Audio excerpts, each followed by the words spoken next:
And we are live. Hey everyone, thank you for watching us. Today with me, Oscar. Oscar, he is an entrepreneur, owner of Design with Value company, UX designer, growth hacker, and co-creator of SaaS It Up Podcast. Welcome to the Goodish Show.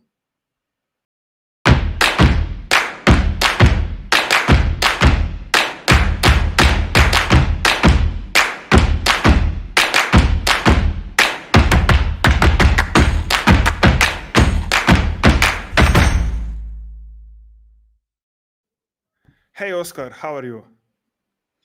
Thank you so much for having me. It's a pleasure to be here, and we have some great topics today. And I'm super excited to talk about all product design, product-led growth, UX design. Very excited to be here. Yeah, we are so honored to have you. So, Oscar, maybe to open this conversation and to start with, can you tell a little bit more about yourself, about your journey, about how you ended up in the SaaS industry? Yes. So as you already mentioned, I am UX designer and growth hacker, and I started more than 6 years ago. And back in the day, I was just UX designer and UI designer. So I helped small companies to design websites, design screens for their apps, and just the basic stuff, I would say. I'm actually from Austria, and 4 years ago, I moved to Munich, Germany, and I worked at MetaFinance. MetaFinance is a wholly owned subsidiary of Allianz Technology SE. And basically, what we did at MetaFinance, I was in the design team. We had 5 people, and we designed screens. We improved websites like the conversion rate, but we also developed like internal software for employees from MetaFinance, but also for employees for Allianz. And my job was to build those products, to design the whole experience for our customers, the end-to-end journey, and also to get customers to use the products, basically. And last year, I worked for MetaFinance 3 years. Last year, I decided to found my own company, which is called Design with Value. And now I help startups, on the one hand, to get new customers, but also to retain customers. And Franzi, I don't know about you, but I know many startups who have a great idea, but in the end they are just not successful, right? They don't get the traction they need. They cannot get the customers they need to be successful, and that's really a pity. Actually, that's really sad, because they have a great idea, they really solve a customer problem, and that's where I want to help them. I want to help them to get new customers and retain customers, that they can be successful, and that their ideas can really be successful and be part of our lives. So that's my motivation, why I want to help those companies. And basically what I do from a day-to-day living, I help them improve conversion rate. I help them to find new marketing channels to get new customers, but also the second part, to retain customers, right? For example, if you launch an app and in the first week you have like 100,000 new people who downloaded the app, that's great. And you feel great as a founder. But let's say a week later, 2 weeks later, 3 weeks later, 20% of those people drop off, 20% of those people churn. That's bad. So you can really see how important retention is. And that's why I also focus on retention and not just customer acquisition. Okay, so before you work, I guess, in a large company. Uh, so how many people were there in your department? So MetaFinance is actually a consulting business.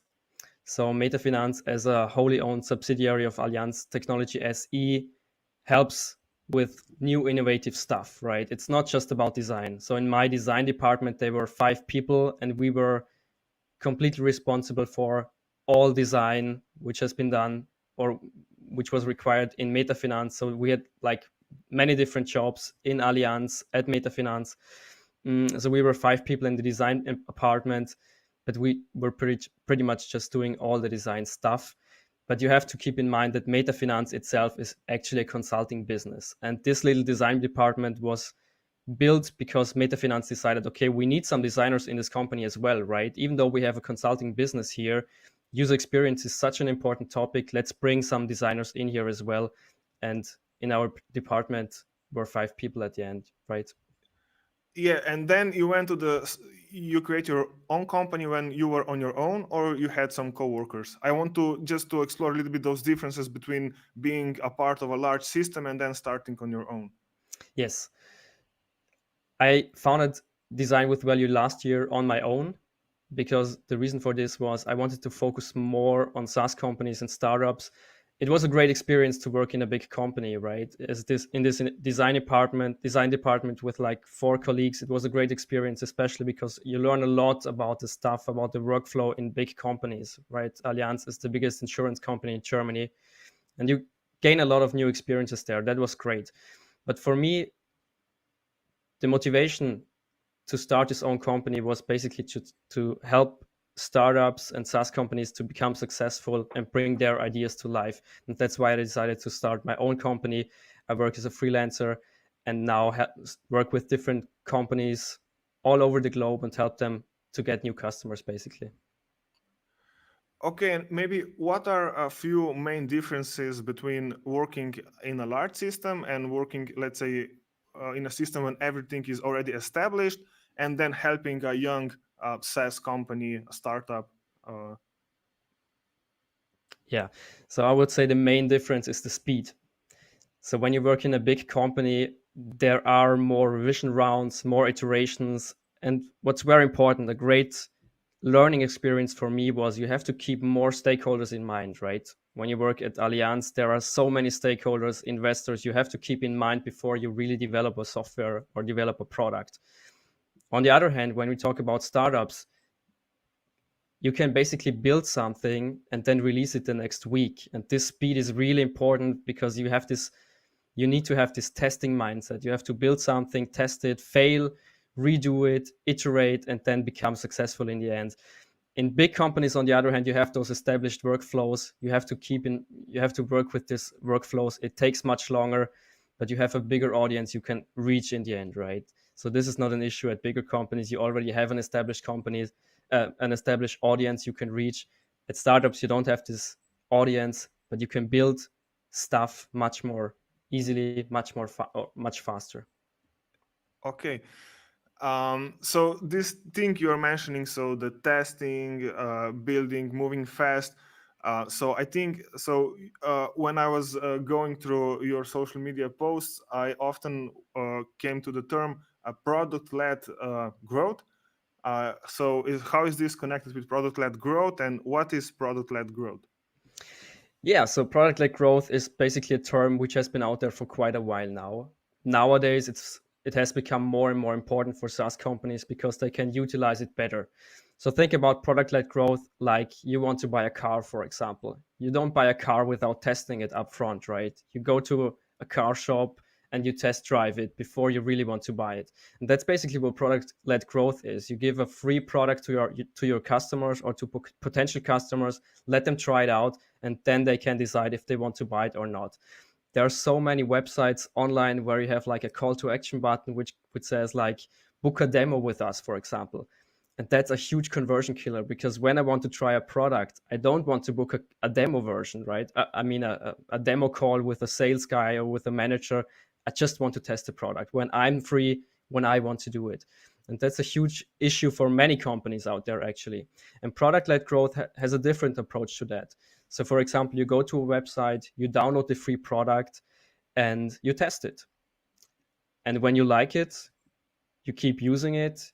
And in the end, eventually you might want to pay for it, right? And that's basically what product-led growth does. It shifts from book a demo with us to try it out, and if you like it, you can just use it, and then eventually you can upgrade it and you can pay for the service. Okay, so one really interesting thing you mentioned. So we have a free trial, and then we have a user, and user signs up, and you said if you like it, you purchase it. So I would say in the industry there is this term, so product qualified lead, or so something like this. Can you explain what is this and how to discover it, and what is the role of that moment in the user journey? Yeah. So what does product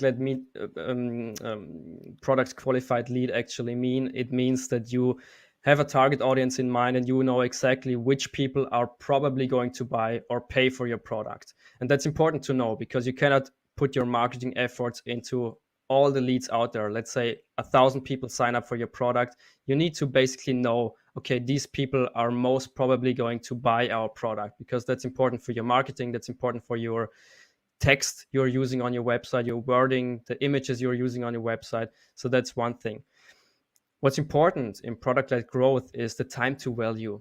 That's really an important term. So what does time to value mean? It means how long does it take a customer to find value in your product? And the thing is, many products, many services take too long to get customers to this certain moment. It's the so-called aha moment, this magic moment where people find value in your service and people just jump off, they drop off, right? So the thing is, or the important thing I want to give to our audience here is try to make your time to value as short as possible. So for example, when somebody downloads your app or downloads the software, help people to be successful, help people to become successful as fast as possible, because otherwise they will just jump off. And when you help people to become successful, when you help people to find this value in your service, then that's where they will stick, right? They will keep using your product, and they will eventually upgrade to a higher pricing plan. But it's really about this time to value. If it takes too long, people will churn. So try to make this time to value as short as possible. Yeah, can we go a little bit more? Can we go more deep here? So how do you, let's say we have an app, do you use any tools to measure this? So how do you maybe get feedback from your users? How are you discovering when a user reach aha moment? Yes, that's a great question. So how do you track it? Because tracking is very important. There are certain tools you can use. Of course, you can use Google Analytics, you can use Firebase, whatever. The most important thing is track it. I've worked with companies before who don't track it at all, and they want like an external consultant, a growth hacker, to help them improve their business. That's not possible, because it's just guessing work, right? You need to track your numbers, because then you know exactly where do people jump off, where can I improve the user experience so people stick to my product. So how can you find out about your aha moment? Because that's the moment you want people to get to. Just ask your customers, right? Release your product, you will have your first customers, and then go to the people who use your product the most, right? And ask them, okay, dear customer, what's most valuable to you in our product? What do you like most about it? And they will tell you the answers. They will, for example, tell you, okay, I like X, Y, and Z. I really enjoy X, Y, and Z. And then you can use that and try to get people as fast as possible to X, Y, and Z. Let's make an example. For example, Twitter, right? When you ask people, dear customer, let's say we are Twitter, dear customer, what do you like most about our service? They say, okay, I like that I can follow people. I can see what people are doing there, right? I like what people are posting on Twitter. So what are you doing? What are you going to do as Twitter? You're trying to get people to follow other people, right? So you make recommendations. Hey, dear customer, maybe you follow X, Y, and Z. Maybe you follow like this person and that person. And when they start following, they get to this aha moment, because they will see all the tweets those people posted. So it's really about asking your customers, what do you value in our product? And with that answers in mind, you can like draft your user experience in a way that people reach this moment as soon as possible. And the interesting thing about that is that if you ask 5 people, you might get 5 different answers. The aha moment is not just one moment that everybody experiences the same. It may be one moment for customer number A or customer number 1. It might be another experience for customer number 2.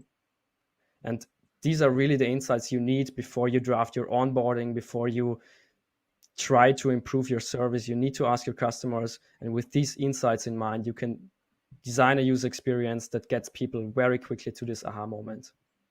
So, and I just guess, so this is somehow then connected with what you start with, so with the tracking.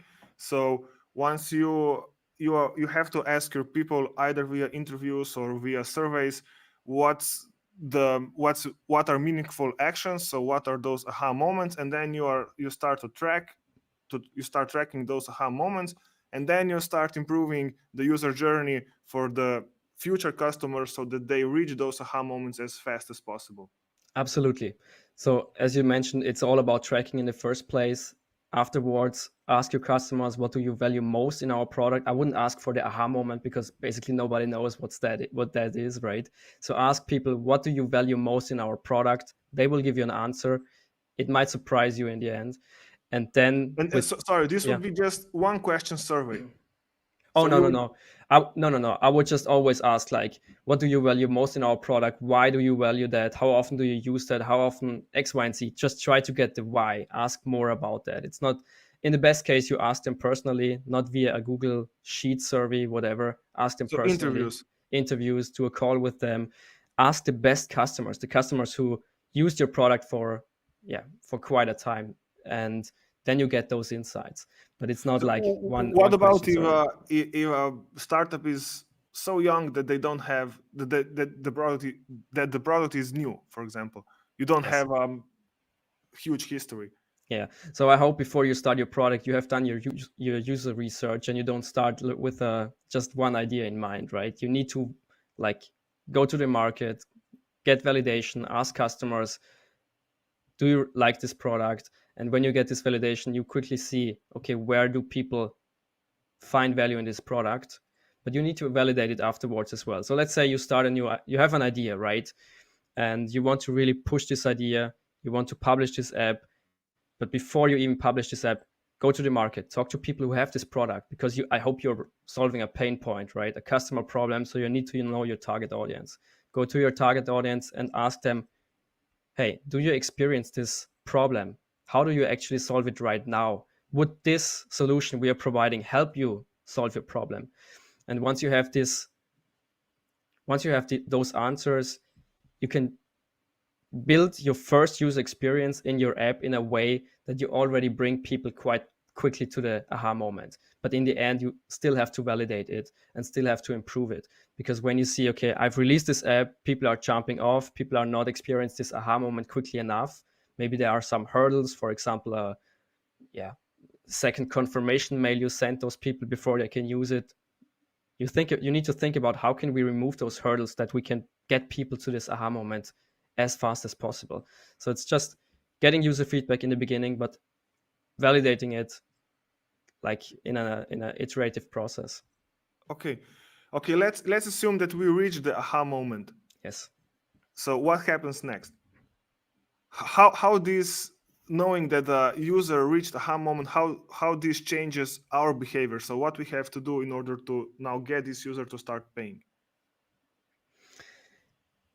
Well, get this user to start paying is a different thing, I would say. Getting people to the aha moment is important, that people continuously use your product. That's the first thing you need to keep in mind, right? So that's why I meant, like, those hurdles you have up front. If you have too many hurdles, people will drop off, people will churn.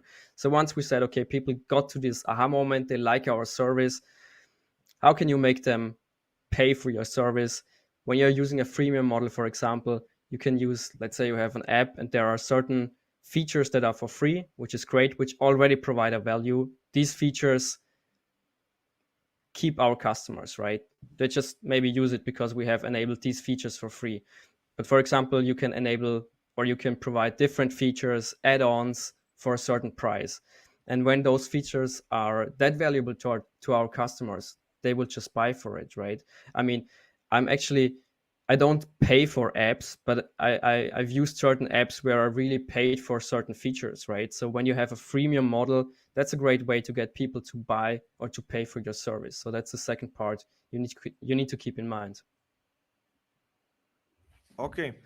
Um, so when you get a new client, and how do you approach, how do you find the, let's say, those steps where the funnel is leaking? Yeah. That's what I meant with, you need to track it, right? I cannot go to a company and say, okay, it's X, Y, and Z, your retention is bad. You need to track it. Google Analytics will tell you, or any tracking tool, Adobe Analytics, I don't know what you're using, but track it. Track your numbers, and then you will see which part of the funnel is low. And that's basically the first thing you need to do before you start experimenting. Before you start, like, improving your service, track it and see where are the numbers low.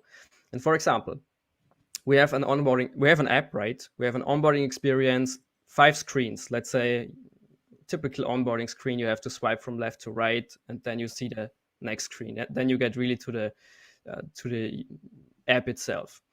So let's say we track those steps, we track each step, and we see, okay, people jump off on the third screen of the onboarding part. So what do we do about it? And then the important part is to build some or design some experiments. So for example, an experiment could be, okay, let's delete step number 3 in this onboarding experience and get people faster to the app itself. And then let's see how the numbers are. And it's important to make quick experiments, try it, iterate, and then you will be able to improve your product. You will improve your numbers, your conversion rate, whatever it is you're trying to improve. But the important part is you need to build experiments, try it out, and then it's not like it's not like the one thing. It's more like you do many stuff, and then it will compound in the end. So often when, for example, in my experience, when we are dealing with clients, and so the experimenting is kind of a buzzword and everyone is talking about it. And so then the founders, they have an impression that they have to do the experiments all the time. And then they just experiment because of the experiments, not because they want to improve something meaningfully. And then they just changing the button colors or adding some copy or something. So maybe if you can give us some tips on where to run experiments, so how to find meaningful experiments. Absolutely. I think it all starts with, what do you want to achieve? That's the first question here. And for example, when you define your goals clearly, when you say, okay, we want to increase our conversion rate on our website, then you can see, okay, what's currently hindering our users to convert. And one thing could be they don't see the call to action button because it's like the contrast is too little or it's out of the viewport, right? Then you can draft experiments based on this hypothesis. So let's say a hypothesis is always a 3-component thing. It's an if, then, because. And you draft it like this. For example, if we put the call to action button above the fold, right, where people can see it, then we expect a conversion rate increase of 2% because people can see the button. So that's basically how you draft your hypothesis based on the goal you have. That's the first thing you need to do when you start to design an experiment. The next thing you need to do, of course, when you have you shouldn't draft one hypothesis. I recommend drafting 10, for example. So you have a backlog of different experiments you can actually use. And then when you have 10 hypotheses, 10 potential experiments, you rank them based on how much does it cost actually? How long does it take to see meaningful results, right? Or I don't know, how much return do we actually expect here? And then you rank those experiments, and then you find 1, 2, or 3 experiments you really want to quickly do. You build action steps that you can do this, or you can really do this experiment, and then you track it, and then you see how it improved, how the numbers improved, and that's basically how you draft experiments. But it always starts with the goal in mind. How often does it happen that you actually confirm the hypothesis? Is this usually or not usually? Well, and what you do when you don't confirm the hypothesis? Yeah, I think it doesn't happen as often as I would wish it happened, but that's just because you have smaller experiences. Of course, when you have a website, for example, there are best practices, right? And many startups who just have started, they don't use those best practices. So you can go in there with my experience and I can say, okay, if we change the call to action button, I'm pretty sure the conversion rate will go up. Or if we put a second call to action button here, I'm pretty sure the conversion rate will go up.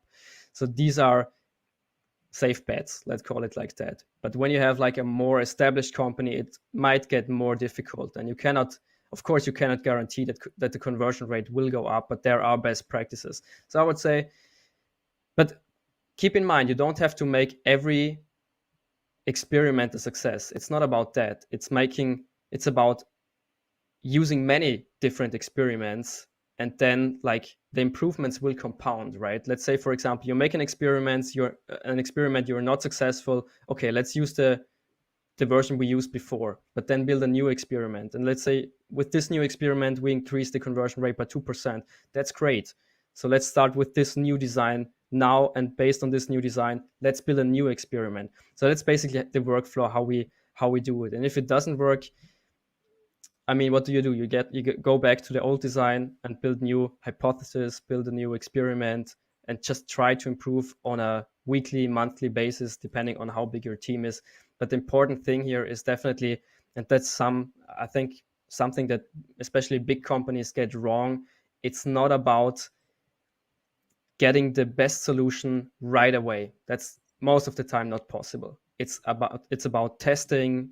It's an iterative process, making mistakes, but also learning from those mistakes. And that's why it's so important to track your experiments and see how the different changes actually affected your numbers in Yeah, the end. I would just like to underline this sentence. So, getting back to the old design, because what often happens is people design an experiment and then they put energy into it. A lot of people is working on some smaller details, and then we go live, and well, everyone thinks, okay, this will be a success, but then it's not. And then it's so hard to say, okay, that's actually not an improvement, so we have to go back. So then there are different variations. People start to saying, okay, but actually this thing is still better or something, and they just keep the not non-working um, version of the design, either an onboarding experience, email, website. It doesn't matter. So it's hard for a team to openly say we were not successful, but at least in my experiences, at least half of experiments, sorry, at least half of the experiments we are doing are actually not successful, so we don't improve anything, and that's always a huge learning. So you think, okay, if we add or remove this step or put it in that way, we will have a success, but you're just wrong, and it's your ego is suffering. Absolutely. I mean, it's a learning process, right? You live and you learn basically, and you do new stuff and you see how it goes. But I know 100% what you mean. I mean, I'm a designer, and when you do something, it's your baby. You know, you put a lot of effort into it, and you really want to be the design to be successful. And if it's not, that's really something that I don't like, right? Because you've done your best basically. But in the end, it's about numbers. It's a numbers game, and you have to check the numbers. Is the conversion rate better or not? If it's worse, go back to the old design. If it stays the same, I don't know, let's think about it, let's talk about it. But it's a numbers game in the end. There's no place for ego, because you in the end you need to make the company a success. It's not about your design. That's also something you learn when you're more experienced as a designer. It's never about your design. It's not your design. It's about the company's success. Design is not here to make things beautiful. It's about here to improve business metrics. It's about here to improve KPIs. Okay, so uh, the next question is maybe a little bit challenging for you, but based on what we just said, I would like you to share with us maybe some horror stories. So some stories when you wanted to improve things, but or maybe or your department or something, but then things just went wrong or didn't work. And what have you learned out of those experiences? Oh yeah, I love horror stories. So I think the biggest horror story I remember back in the days, first startup I was, and I was part of the founders team. We had a great idea, and we were convinced that we were really solving a customer problem. Uh, we didn't do any market research, no market validation. We were just like, okay, this is a problem we are currently facing ourselves. Let's just do it. And we put a lot of time and money into it. And basically, what we found out in the end when we released it, it was that nobody used it. Nobody wanted to use it. And that was a tough time, I have to be honest here, because like just as I said, it's like your baby, right? You put a lot of time and effort into it. You want to be the thing to be successful. But the So you biggest were learning, what? You were too focused on the product. I wouldn't say that. I wouldn't say we didn't do any market research, any user validation. We didn't ask anybody before, hey, is this really something that solves your pain?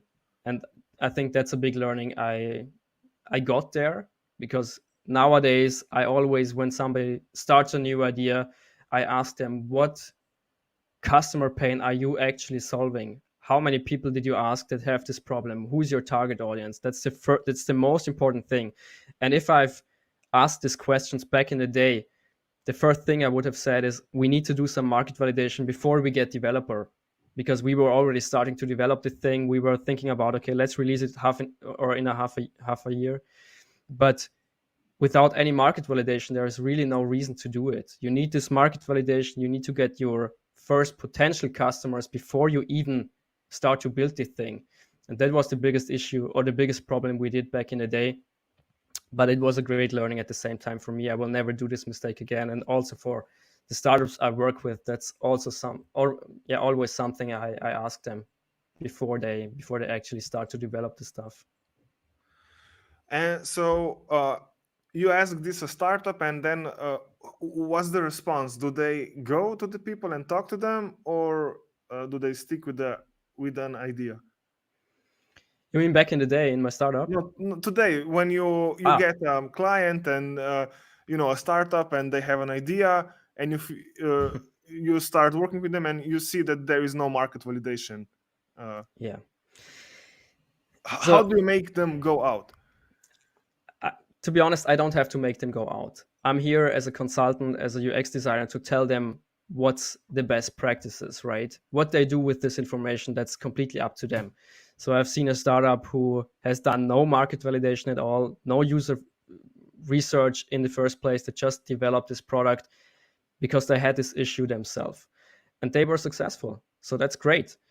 But I would definitely recommend every startup, every SaaS company, to think about, before you develop a new startup, think about, who is your customer, what customer pain are you solving, and is the way you want to solve it the right way for your customers? Because only then you can really build a solution which fits your customers. That's the most important thing. And when you build something like in a tunnel or in a bunker, and you don't think about your customers, you just do it for yourself, in the end you will wake up and nobody will use your product, and that's really not a good sign.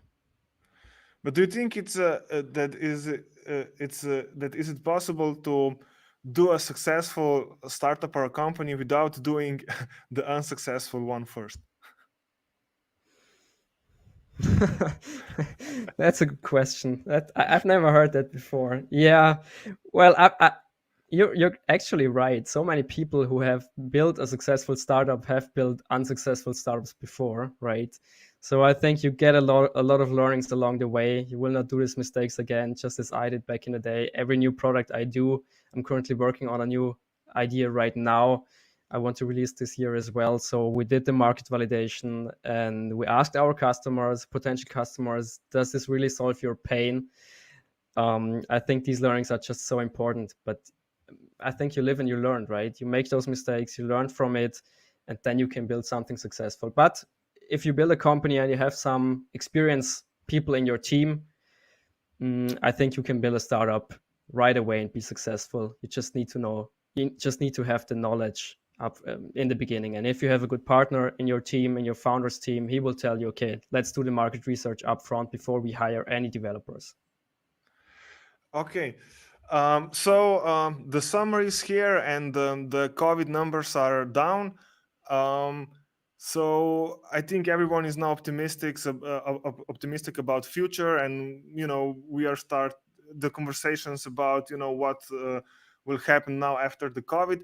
Um, so maybe I would like to hear your thoughts on the future. So how this pandemic is influenced our business, and what will stay, and how everything will change. What do you think in the, let's say, in the next 2 to 5 years?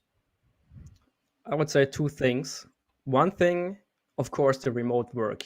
But many people think that remote work will be just something that's over when, like, the pandemic is over, right? People will go back to the office and work from there.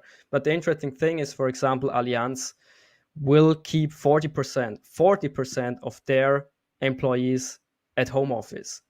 And that's something really game changing, because the Allianz is like a huge company, right? With like old school processes, old school workflows. And to keep 40% of employees at home is a game changer. And I think many companies will do the same in the future. So remote work will become more and more popular. Companies see, okay, it does work from home as well. People are maybe even more effective when working from home. So that's one thing. And the second thing, which is, I think, more important for our talk today, is the spike in audio. For example, podcast right now is taking off. Many people are doing podcasts themselves. Many people are listening to podcasts. There is a really big spike in audio. Also, Clubhouse is like peaking right now, right? So the shift from, I think, events, live events like we are doing it right now, live streaming, to the shift to social media platforms where audio is in the focus is really big. And I think that's a great chance for us, because we can make great connections with people we've never seen before, never heard before. We can talk to them, and audio is a great way to make a personal connection, right? When you just text somebody on LinkedIn, for example, there is no personal connection, there is no emotion involved. But when you use audio, you can get this personal connection. And that's something that's really, really great. And also for startups, it's a great way, a great channel, or audio is a great way to connect to your customers and really build customer relationships that people will stick with your product and use it long term, basically. So audio is, I think, something that's going to spike even more in the future. We can see it with Clubhouse, Otter, Yak, for example. So there are many, many examples who are utilizing audio more and more. Okay, perfect. Where can people find you? Yeah, so if you want to connect with me, you can find me on LinkedIn, Oscar Bader, or just have a look at my website, designwithvalue.com, and let's have a chat. And what's your preferred way? Should people send you a video message with audio or just type? You can type on LinkedIn. That's perfectly fine. I'm happy for every video, but you can type as well. Okay. Thank you, Oscar, for this conversation. I hope we give out some valuable information. I really enjoyed it, and I hope we will see each other again. Thank you so much for having me. Really appreciate it.